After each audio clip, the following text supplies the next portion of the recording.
Hello viewers, আসসালামু আলাইকুম। Welcome as a teach point. আজকে আমরা পরবর্তী টপিক নিয়ে আসলাম এইচএসসি প্রাণীবিজ্ঞান অধ্যায় 4 মানব শরীরতত্ত্ব রক্ত সঞ্চালন পরবর্তী টপিক নিয়ে। এখানে আমরা ফার্স্ট টপিক হচ্ছে শ্বেত রক্তকণিকা। পরিচিত কিভাবে হয়? রাজ্য রক্ষার জন্য যেমন প্রহরী দরকার, তেমনি দেহ সুস্থ রাখার জন্য দরকার কি প্রতিরক্ষা ব্যবস্থা। এই প্রতিরক্ষা কাজ করে কি শ্বেত রক্তকণিকা। এটি অতন্দ্র প্রহরীর মতো কাজ করে। এই জন্য লিউকোটাইড বা শ্বেত রক্তকণিকাকে দেহের ভ্রাম্যমাণ প্রতিরক্ষা একক বলা হয়। হোয়াইট ব্লাড কর্পোসেল হোয়াইট বা সাদা কেন বলো তো? কারণ রেড ব্লাড সেলতে থাকা লাল বর্ণে এইচবি রঞ্জকের মতো হোয়াইট ব্লাড সেলতে কোনো রঞ্জক নেই।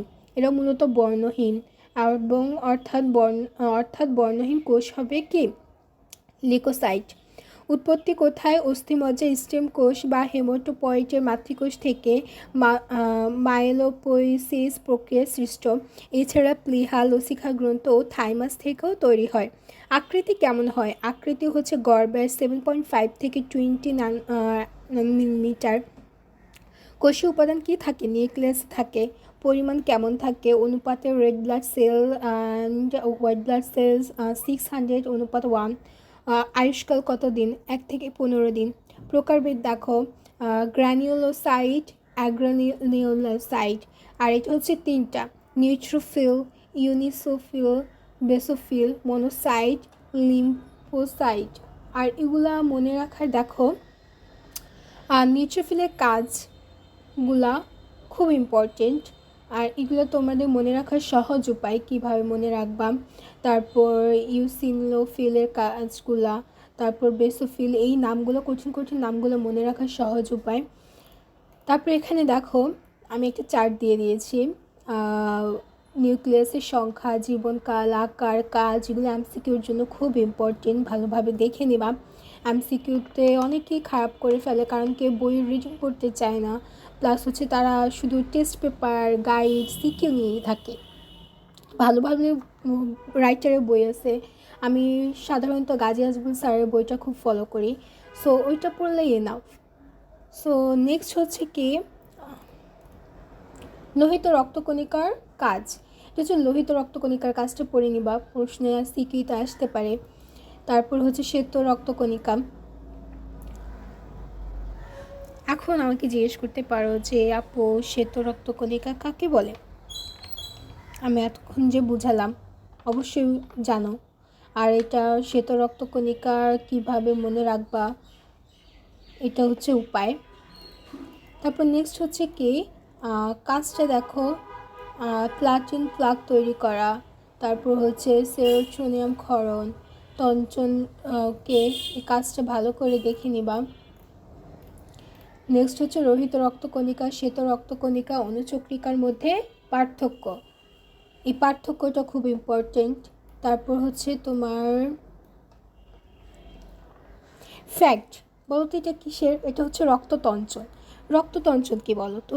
আর রক্ততঞ্চন বলতে বোঝায় রক্ত জমাট বাঁধা। দেহের কোথাও ক্ষতি সৃষ্টির ফলে কোনো রক্তবাহিকা এন্ডোথেলিয়াম ক্ষতিগ্রস্ত হলে রক্তপাত বন্ধের উদ্দেশ্যে ও সংক্রমণের প্রতিরোধে যে জটিল জৈব রাসায়নিক প্রক্রিয়ায় ফাইব্রিক জালক তৈরির মাধ্যমে ক্ষতস্থানে রক্তকে থকথকে পিণ্ডে পরিণত করা হয়, সেই প্রক্রিয়াকে কি বলা হয়? রক্ততঞ্চন।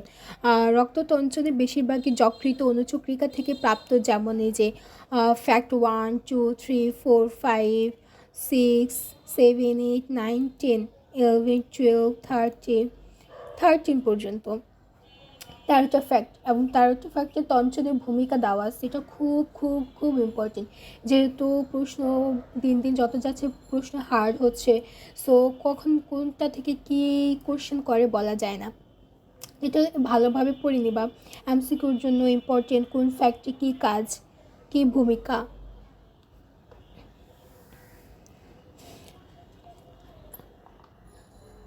তারপর একটা সহজ টেকনিক মনে রাখার উপায় বলি। রক্ততঞ্চনের fact: polish people frankly wing long shops after Christmas, some people have fell. Okay, এটা হচ্ছে তোমার সহজে মনে রাখার একটা উপায়। কিভাবে মনে রাখবা?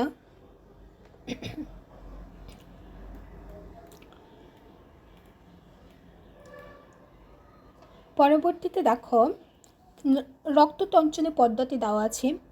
রক্তনালীর ক্ষত নিরামনের উদ্দেশ্যে যে কোনো উপায়ে রক্তপাত মন্থন ও বন্ধের প্রক্রিয়াকে কী বলে? হিমোস্ট্যাটিস বলে। মানবদেহে রক্ত জমাট বাঁধন প্রক্রিয়াটা কি? হিমোস্ট্যাটিসের অংশ। এটা হচ্ছে কি রক্তর প্রক্রিয়াটি।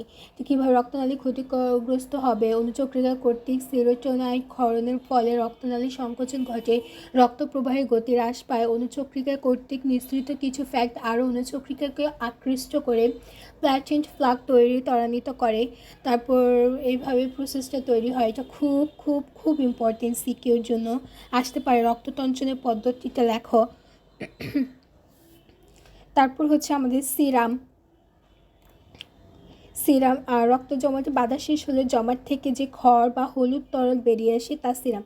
দেখো আমাদের যখন হাত পা কেটে যায় বা পুড়ে যায়, পুড়লে সাধারণত দেখা যায় না, কেটে যায় পুড়ে যায়, তখন দেখবা যে ওই জায়গাটা তোমার রক্ত বের হওয়া বন্ধ হয়ে একটা হলুদ হলুদ আবরণ বের হয়, ওটাই হচ্ছে কি সিরাম। সিরামের গঠন রক্তরসের মতোই, এতে তঞ্চন ফ্যাক্ট থাকে, কিন্তু 1 to 5 থাকে না। অধিক পরিমাণে সেরোটোনিন থাকে। এই সিরামের বৈশিষ্ট্যগুলো খুব ইম্পর্টেন্ট, আসতে পারে পরীক্ষায়। সো নেক্সট হচ্ছে প্লাজমা ও সিরামের মধ্যে পার্থক্য। প্লাজমা ও সিরামের মধ্যে পার্থক্যটা আমরা দেখে নিলাম। তারপর হচ্ছে আমরা দেখব রক্তের কাজ। রক্তের কাজটা দেখো, পুষ্টি দ্রব্য পরিবহন। এই রক্তের কাজটা খুব ইম্পর্টেন্ট। রক্তরসের কাজ, রক্তের কাজ দুটোটাই কিন্তু ভিন্ন। সো ভালোভাবে পড়ে নেবা। সো এটাই ছিল আমাদের আজকের ক্লাস। পরবর্তী ক্লাসে আমরা আসবো পরবর্তী টপিক নিয়ে।